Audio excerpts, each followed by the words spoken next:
Nunca pensei que um exame de rotina pudesse abrir a porta que passei anos a manter trancada. Entrei na clínica para explicar um cansaço teimoso. Saí com o coração desenterrado. Porque quando a porta do consultório se abriu, não entrou um médico. Entrou o meu primeiro amor. E o homem que desapareceu sem se despedir. Chama-se Miguel. Já se chamou para sempre, quando eu tinha 21 anos e ele 2 a mais. Hoje veste bata, fala baixo, evita o olhar como quem sabe que um passo em falso faz ruído. O meu nome ficou suspenso no ar, entre o clique da porta e o papel dos resultados. Ele pigarreou, tentou um sorriso profissional. João, certo? Vamos ver isto com calma. Eu respondi que sim, mas o meu corpo dizia não. As mãos frias no colo, o estômago em nós. 14 anos não apagam o som de alguém a ir embora. A consulta avançou como um teatro sem ensaio. Ele perguntava sobre o sono. Eu respondia por monossílabos. Onde devia haver ciência, cresciam lembranças. Um verão junto ao rio, uma promessa feita num banco de jardim, a mensagem que nunca chegou. Miguel examinou os números, sublinhou valores, devolveu-me o papel. Nada grave. Ajuste de rotina. A voz saiu-lhe estável, mas a ponta dos dedos tremia quando me entregou a folha. E depois veio o gesto que não aprendi a prever. Um cartão com um número escrito à mão e uma frase breve. Para emergências ou um café. Não soube rir, nem recusar. Guardei o cartão na carteira como quem esconde uma faca. Ele percebeu e recuou meia palavra. Posso encaminhar-te para outro médico, se preferires. Balancei a cabeça. Era tarde para trocar de sala. Cedo para perdoar. Saí antes de ele dizer mais, com a respiração a rasgar-me o peito e a sensação de que a cidade tinha encolhido. Os dias seguintes tornaram-se um campo minado. Edito livros. As páginas passaram a pesar. Cada frase lembrava-me o que ficou por dizer. O cartão ardia no bolso das calças. De manhã, prometia a mim mesmo que não ia ceder. À noite, lia o número como quem soletra um perigo. Não telefonei. Não naquele dia. Miguel telefonou primeiro. O ecrã acendeu-se com um desconhecido insistente. Atendi só à terceira tentativa. João, desculpa, preciso de dizer 2 coisas. Não te quero magoar outra vez. E ainda me lembro do teu café, sem açúcar. Podia ter desligado. Podia ter acusado o golpe. Em vez disso, disse: fala. Ele sugeriu um café numa quinta-feira, num sítio sem ruído. Café mineiro. Às 2. Eu respondi com um talvez. Ele: eu estarei lá de qualquer forma. A semana arrastou-se como quem carrega caixas que não quer abrir. Cada encontro de trabalho parecia curto demais. Cada noite longa demais. Pensei no que mudara em mim. Hoje não corro. Caminho devagar e escolho. Mas o passado tem um talento especial para me puxar pelo pulso. Quinta-feira chegou e às 13h57 eu já estava sentado na mesa do canto, a fingir que lia um capítulo que não entrava na cabeça. Miguel entrou 2 minutos depois, sem a bata, com o mesmo jeito de coçar a nuca quando fica sem palavras. Cumprimentou-me com um oi, que não pertence a ninguém e a todos. Pediu o mesmo café que eu. Ficamos a ouvir o tilintar de chávenas, até ele perceber que o silêncio não ia ajudar. Eu devia ter voltado. Não voltei. Fui cobarde. Não tentei suavizar. Foste. Ele assentiu e respirou como quem mergulha. Houve pressão, família. Um medo que cresceu até me engolir. Quando dei por mim, já era tarde. Voltei para recomeçar. E esbarrei em ti. O tempo, naquela mesa, dividiu-se entre o que não muda e o que pode mudar. Eu disse-lhe que o buraco que deixou demorou anos a fechar. Ele disse-me que não quer voltar a pedir-me que esconda quem sou. Se for para tentar, é a luz do dia. Essa frase ficou pousada entre nós, como uma prova. Eu não prometi nada. Tinha aprendido que promessas entusiasmadas podem ser só outra forma de fuga. Quando me levantei, ele perguntou se podia enviar uma mensagem de vez em quando. Nada pesado, só notícias. Disse que sim, sem garantir resposta. Caminhei até casa com a sensação de que cada esquina repetia o seu nome. Cheguei, tirei o cartão da carteira, deixei-o em cima da mesa e, pela primeira vez, reparei no detalhe. A letra era a mesma dos bilhetes que me prendia à bicicleta, quando tudo parecia fácil. No dia seguinte, o telefone vibrou com uma fotografia. Uma flor embrulhada em papel pardo e uma legenda curta. Não é desculpa, é memória. Respondi com um horário. Livraria da Praça, sexta, 18 horas. Traz um livro. Eu levo o café. Ele escreveu: estarei lá, em menos de 5 minutos. Passei a tarde a ensaiar perguntas que acabariam por ser outras. Quis saber por que partiu, mas havia perguntas mais perigosas. Por que regressou agora? Por que raio ainda mexe comigo?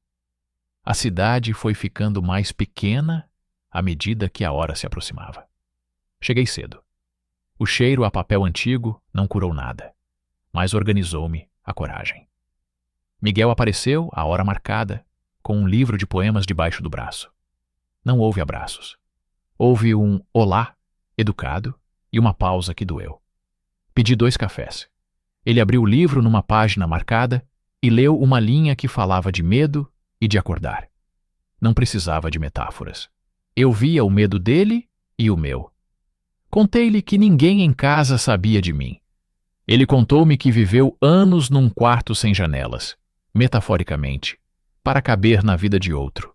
E ali, entre livros que não sabiam nada de nós, decidimos uma regra simples: nada de esconderijos. Quando saímos, o céu trocava de cor. Ele estendeu-me o livro. Fica contigo. Não é presente. É promessa de continuar a falar. Eu aceitei. Ele sorriu pouco e foi-se embora devagar, como quem evita acordar um bicho adormecido. Fiquei a olhar a lombada do livro, consciente de que, ao abri-lo, podia estar a reabrir tudo. Na noite desse dia, o meu irmão enviou uma mensagem a perguntar por que ando distraído. Apaguei a resposta antes de a enviar. Ao adormecer, percebi o real problema. Não era o que Miguel me fez. Era o que ainda me faz. E por muito que eu queira ser prudente, há escolhas que não esperam por respostas perfeitas. A próxima será uma delas. No dia seguinte ao encontro na livraria, tentei convencer-me de que aquilo tinha sido apenas um episódio isolado. Voltar à rotina parecia a decisão mais sensata. Mas as mensagens começaram a chegar de forma espaçada, quase tímida. Primeiro um link para uma música que ouvíamos juntos. Depois, uma fotografia do café onde nos encontramos, com a legenda: "A mesa ainda está lá". Respondi de forma neutra, mas sem cortar o contato. Ao longo das semanas, os nossos caminhos começaram a cruzar-se mais vezes, às vezes por coincidência, outras por escolha. Uma manhã Miguel enviou: "Tenho meia hora livre antes do turno. Café rápido?" Fui. Conversamos sobre trabalho, sobre livros, sobre notícias aleatórias. Havia cuidado no tom, como se ambos tivéssemos medo de acelerar demais.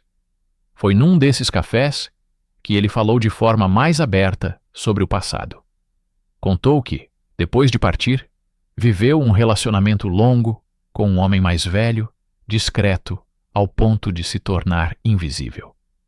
Ele nunca quis que ninguém soubesse. Passei anos a inventar desculpas, a esconder-me, até perceber que estava a desaparecer de mim mesmo. As palavras bateram fundo. Eu também sabia o que era construir uma vida para agradar aos outros. Nesse momento, percebi que estava a evitar a minha própria verdade. A minha família não sabia nada sobre mim. Sempre mantive a fachada. Namoros com mulheres que não amei. Histórias ensaiadas para não levantar suspeitas. Miguel ouviu em silêncio, sem interromper. Depois disse: Eu não posso ser mais um segredo. Não estou a pedir pressa, mas também não quero andar para trás. A frase ficou comigo durante dias. Entre encontros e mensagens, a leveza que sentíamos começava a conviver com uma tensão silenciosa. Eu queria acreditar que tínhamos tempo, mas sabia que havia decisões que não se podiam adiar indefinidamente. Um sábado, levei-o até ao espaço onde trabalho. Ele observou as estantes, folheou alguns livros, fez perguntas curiosas sobre como escolhia os títulos. No final disse: Gosto de como organizas as coisas. Dá para ver que cada detalhe tem sentido. Senti-me exposto, mas de forma boa, como se finalmente alguém me estivesse a ver por inteiro. Na semana seguinte, tudo ficou mais frágil. O meu irmão apareceu de surpresa na editora. Miguel ainda estava lá dentro, a arrumar a mala. Encontraram-se à porta, trocaram um cumprimento breve. Quando fiquei sozinho com o meu irmão, ele perguntou: Quem era aquele? Parecia muito à vontade contigo. Respondi com evasivas, mas senti o velho medo a apertar-me o peito. Nessa noite, contei a Miguel o que tinha acontecido. Ele ouviu e apenas disse: Eu não te vou pressionar, mas preciso de saber se queres que isto cresça. Para mim, crescer é viver às claras. Fiquei calado, porque sabia que ele tinha razão. Passei os dias seguintes entre o impulso de proteger o que tínhamos e o peso de continuar a esconder. Percebi que, se não fizesse nada, iria perdê-lo. Não por falta de sentimento, mas por falta de coragem. A escolha estava a aproximar-se, e desta vez não poderia fugir. O fim de semana seguinte chegou com um peso diferente. Desde a conversa com Miguel, as palavras dele não saíam da minha cabeça. Eu sabia que, se continuasse a adiar, acabaria por perder o que estávamos a construir. No domingo, fui almoçar à casa da minha mãe. A rotina era sempre a mesma. Ela cozinhava, o meu pai falava de futebol, o meu irmão fazia piadas. Mas naquele dia, cada olhar parecia medir-me, mesmo sem saberem de nada. Durante a refeição, imaginei como reagiriam se soubessem. A minha mãe, com a calma habitual, talvez aceitasse. O meu pai, menos previsível, poderia fechar-se num silêncio duro. E o meu irmão? Não fazia ideia. Voltei para casa com esta dúvida a corroer-me. Miguel estava à minha espera à porta do prédio, com um saco de pão e um sorriso contido. Subimos, pusemos um filme qualquer, mas eu não conseguia concentrar-me. Pausei a televisão e disse: Tu mereces alguém que não tenha medo de te dar a mão na rua. Estou a tentar ser essa pessoa. Ele não respondeu logo, apenas passou o braço pelo meu ombro, como quem diz que entende, sem exigir mais. Na semana seguinte, o inevitável aconteceu. O meu irmão apareceu novamente na editora e, desta vez, viu quando Miguel me deu um beijo rápido no rosto, antes de sair. Não foi um gesto planeado, apenas natural. Mais tarde, recebi uma mensagem dele. É isso então? Vais mesmo seguir esse caminho? Passei minutos a olhar para o ecrã sem saber o que responder. Quando Miguel chegou à minha casa nessa noite, entregou-me uma chávena de chá e disse: Talvez não tenhas de explicar. Talvez baste viver. Essas palavras foram a última peça que me faltava. Percebi que estava a gastar energia a preparar justificações quando o que realmente precisava era assumir-me. Decidi que seria naquela semana. Na noite escolhida, o jantar em casa dos meus pais começou como sempre, conversa sobre o tempo, pequenas discussões sobre política local. Esperei o momento certo e disse: Pai, mãe, há algo que preciso de vos dizer. As mãos tremiam-me, mas continuei. Estou com alguém, um homem, e estou feliz. O silêncio foi imediato. A minha mãe pousou o garfo, olhou-me e perguntou: "Estás mesmo feliz, filho?" Respondi que sim. Ela assentiu. Então é isso que importa. O meu pai não disse nada.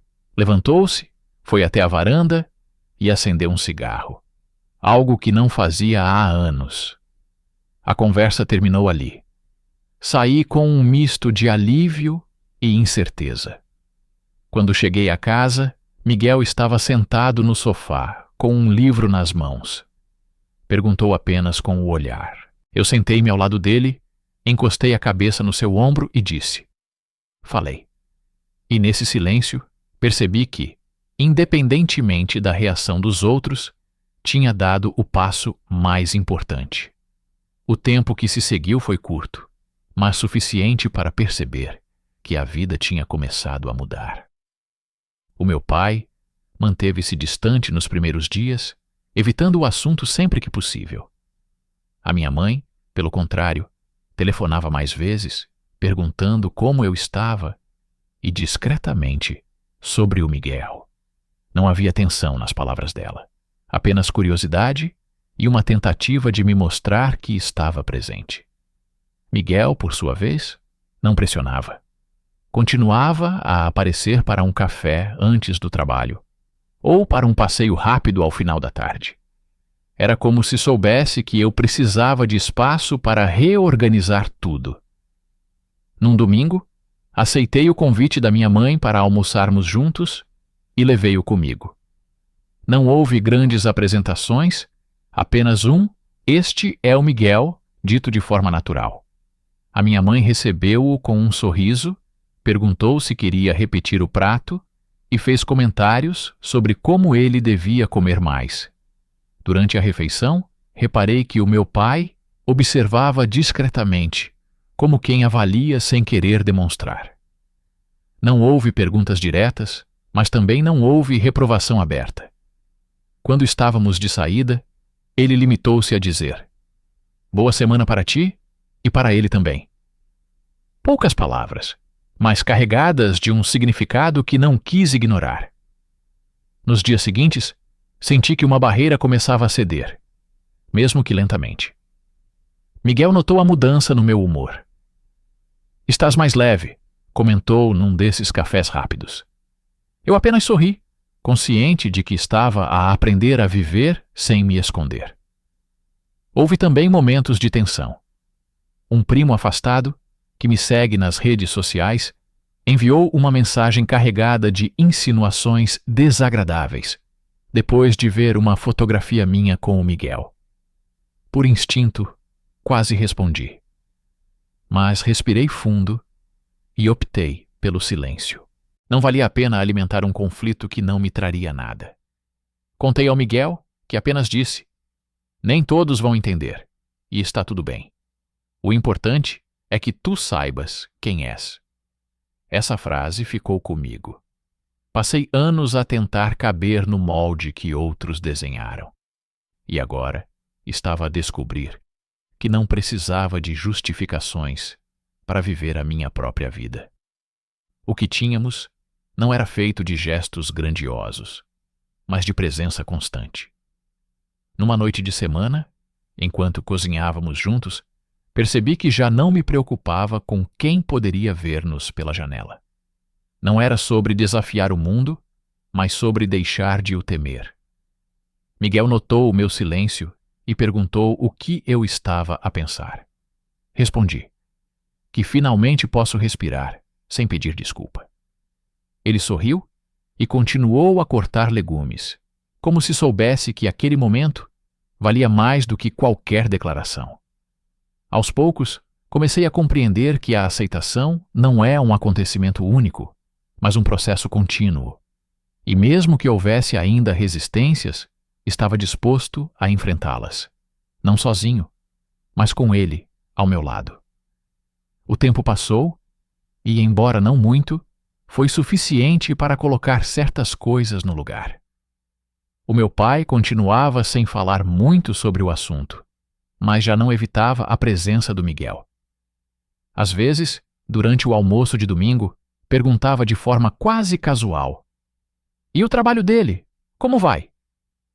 Pequenos sinais que mostravam que, mesmo devagar, estava a encontrar um espaço para aceitar. A minha mãe, por outro lado, parecia ter abraçado a mudança por completo. Sempre que podia, incluía o Miguel nas conversas, chamava-o para provar um prato novo ou comentava sobre algo que tinha lido e achava que ele gostaria. Via-a a observar-nos com um ar tranquilo, como se quisesse garantir que eu estava realmente bem. A nossa vida, entretanto, encontrava um ritmo próprio. Já não havia aquela tensão constante de esconder gestos ou palavras. Íamos juntos ao mercado. Discutíamos que tipo de pão comprar. Fazíamos planos simples para o fim de semana.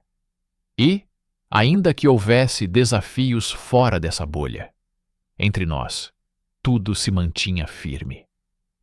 Um dia, ao sairmos do trabalho, Miguel contou-me que tinha recusado uma proposta para mudar de cidade.